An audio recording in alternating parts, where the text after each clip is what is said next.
आखिरकार विपक्ष अविश्वास प्रस्ताव ले ही आया, तो क्या प्रधानमंत्री मोदी की चापलूसी करने के चक्कर में लोकसभा के अध्यक्ष यानी कि स्पीकर ओम बिरला ने अपना ही नुकसान करवा लिया?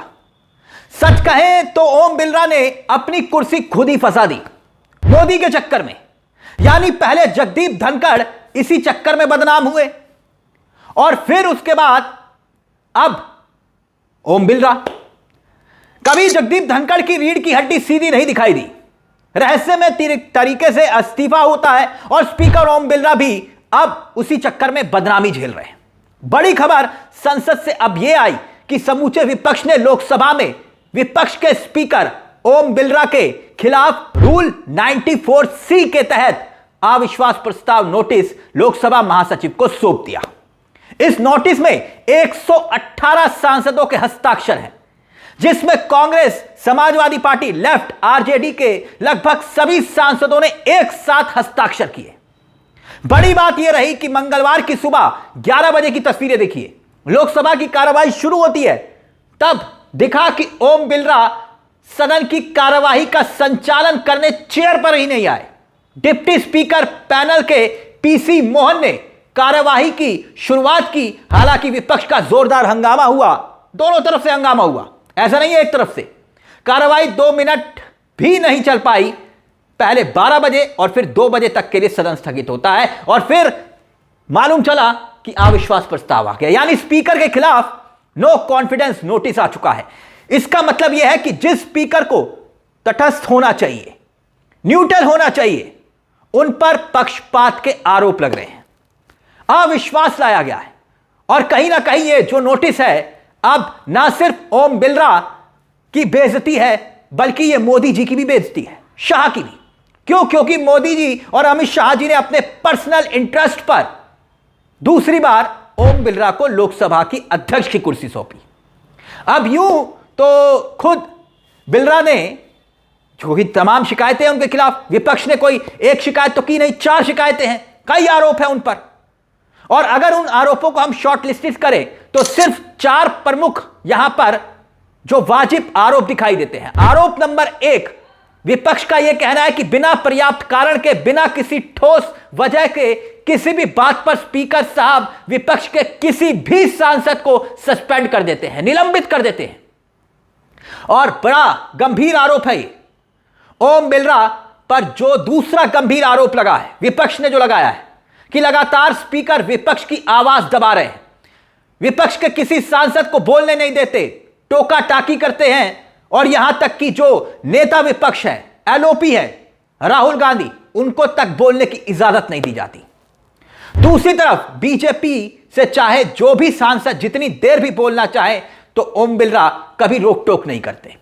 और ओम बिरला पर जो तीसरा गंभीर आरोप, जो बड़ा आरोप आप इसे कह सकते हैं, जो हाल में दिखाई दिया, जो इस नोटिस की सबसे बड़ी वजह है, विपक्ष का कहना यह है कि स्पीकर साहब ने यह कहा कि मोदी जी बजट के समय भाषण देने आते तो सदन में उन पर हमला हो सकता था।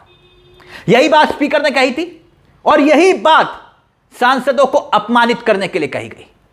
भला कौन सा सांसद संसद के अंदर, जहां पर इतनी सिक्योरिटी है, वहां पर प्रधानमंत्री के साथ हाथापाई कर सकता है? जरा सोच कर देखिए, मोदी जी पर क्या फिजिकल अटैक हो सकता है? यह सिर्फ और सिर्फ चापलूसी है और सांसदों पर एक झूठा आरोप है। और एक वजह यह भी रही कि बीजेपी सांसद निशिकांत दुबे को पूर्व प्रधानमंत्रियों को लेकर आपत्तिजनक बातें बोलने की खुली छूट दे दी गई। यानी अगर पॉइंट वाइज देखें, अगर 4 बिंदुओं पर गौर करें तो सबसे पहले नेता विपक्ष राहुल गांधी को बोलने नहीं देना, विपक्ष के सांसदों को बोलने नहीं देना। दूसरी वजह विपक्ष के 8 सांसदों का एक साथ निलंबन कर देना। तीसरी वजह बीजेपी के सांसद को पूर्व मुख्य प्रधानमंत्री को लेकर आपत्तिजनक बातें बोलने की इजाजत देना। और चौथी, स्पीकर ने कांग्रेस के सांसदों पर साजिश करने का आरोप लगाया। यानी कुल मिलाकर देखें तो समूचे विपक्ष का यह कहना है कि खुद ओम बिरला, जिनको न्यूट्रल होना चाहिए था, वो बिल्कुल भी पक्षपात करते हुए दिखाई दे रहे हैं। यहां पर एक पक्ष की तरफ दिखाई दे रहे हैं, पक्षपात का आरोप उनके ऊपर है और सेंसर बोर्ड बना रखा है उन्होंने। हर चीज पर, हर बात पर विपक्ष को टोका टाकी करते हैं। सच्चाई यह है कि सबसे ज्यादा ओम बिरला से महिला सांसद नाराज हैं। इतनी नाराज कि प्रियंका गांधी ने यह तक कह दिया कि कांग्रेस में हम 11 महिला सांसद हैं और हम पर आरोप लगाया जा रहा है कि हम महिला सांसद सदन में मोदी जी की कुर्सी के पास जाकर उनके साथ अभद्र व्यवहार कर सकते हैं, अप्रिय घटना कर सकते हैं, यानी हम अटैक कर देंगे। और अब तो बकायदा इस तरह की तस्वीरें पोस्ट हो रही हैं और इन्हीं तस्वीरों को लेकर सवाल भी खड़े हो रहे हैं।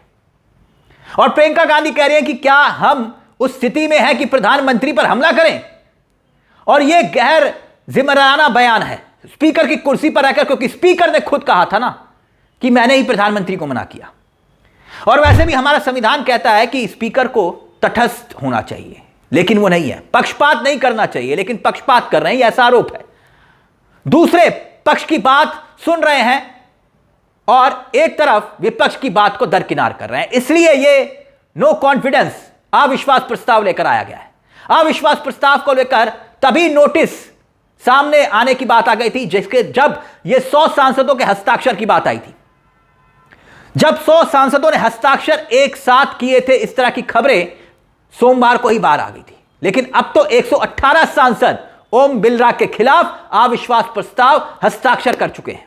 और वैसे भी जब सोमवार की मीटिंग हुई थी, जिसकी तस्वीरें भी हमने आपको दिखाई थी, राहुल गांधी, मल्लिकार्जुन खड़गे, तमाम विपक्ष के सांसद ऑल पार्टी मीटिंग कर रहे थे और तभी यह साफ हो गया था कि पानी सर से ऊपर जा चुका है और स्पीकर ओम बिरला को भी जवाब देना होगा। जगदीप धनखड़ को लेकर भी सवाल उठे थे, क्योंकि जगदीप धनखड़ रहस्य में इस्तीफा दे चुके थे। तब बात आई और गई हो गई। अब दोस्तों जो बड़ा सवाल है कि ओम बिरला जो दूसरी बार स्पीकर बने हैं, मोदी जी ने ही उनको बनाया, अमित शाह जी ने ही उनको बनाया, तो क्या यह नोटिस जो आया है नो कॉन्फिडेंस, क्या वाकई में शर्मिंदगी का एहसास मोदी सरकार को करवाएगा? क्योंकि यहां मसला ओम बिरला का नहीं है, मोदी और अमित शाह का भी है। और सबसे बड़ी बात, जिस तरह से विपक्ष पूरी तरह से मोदी सरकार के खिलाफ एक किस्म से चढ़ाई करता हुआ दिखाई दे रहा है। ट्रंप का मुद्दा हो, बल्कि सिर्फ ट्रंप के मुद्दे पर संसद में मोदी सरकार सरेंडर करते हुए दिखाई नहीं दे रही, बल्कि जो मोदी सरकार इसमें फंसती हुई दिखाई दे रही है। इस पूरे मामले को लेकर लग रहा है कि मोदी जी की खुद की गलती है, क्योंकि संसद में घमासान थमने का नाम नहीं ले रहा। अब दूसरी तरफ यह नो कॉन्फिडेंस नोटिस, जहां पर मोदी वर्सेस राहुल गांधी की लड़ाई दिखाई दे रही है। एक तो पहले ही जनरल नारवाड़े की किताब के पन्नों से भारतीय जनता पार्टी और खुद मोदी सरकार भयंकर डरी हुई थी। फिर खबर आई कि दिल्ली पुलिस ने एफआईआर दर्ज करवा दी, उसके सबूत अब धीरे धीरे सामने आने लगे हैं। एक सेना अध्यक्ष की किताब पर रोक लगाई जाती है और दूसरी तरफ एप्स्टीन फाइल, दुनिया की सबसे अय्याश बदनाम फाइल, और उसमें उद्योगपति से लेकर मोदी सरकार के मंत्रियों तक के नाम आना, और फिर ट्रेड डील में फजीयत, और अब अविश्वास प्रस्ताव। यानी कि इतनी बड़ी फजीयत खुद मोदी जी की यहां पर दिखाई दे रही है। आपको क्या लगता है कि क्या वाकई में विपक्ष को अविश्वास प्रस्ताव लेकर आना चाहिए था या फिर नहीं? विपक्ष ने क्या यह सही कदम उठाया? और क्या ओम बिरला जी की नौकरी आफत में है? क्या धनखड़ की गति प्राप्त होंगे ओम बिरला?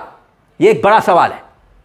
इस पूरे मुद्दे को लेकर आपकी क्या राय है? अपनी राय हमें कमेंट बॉक्स में जरूर दीजिएगा। मुझे तिलक चावला को दीजिए इजाजत। एक छोटी सी दरख्वास्त, चैनल को सब्सक्राइब जरूर कर लीजिएगा। यह मंच आप ही का है, जहां हम सिर्फ खबर नहीं दिखाते बल्कि खबर के पीछे की खबर भी बताते हैं। नमस्कार, जय हिंद, जय भारत।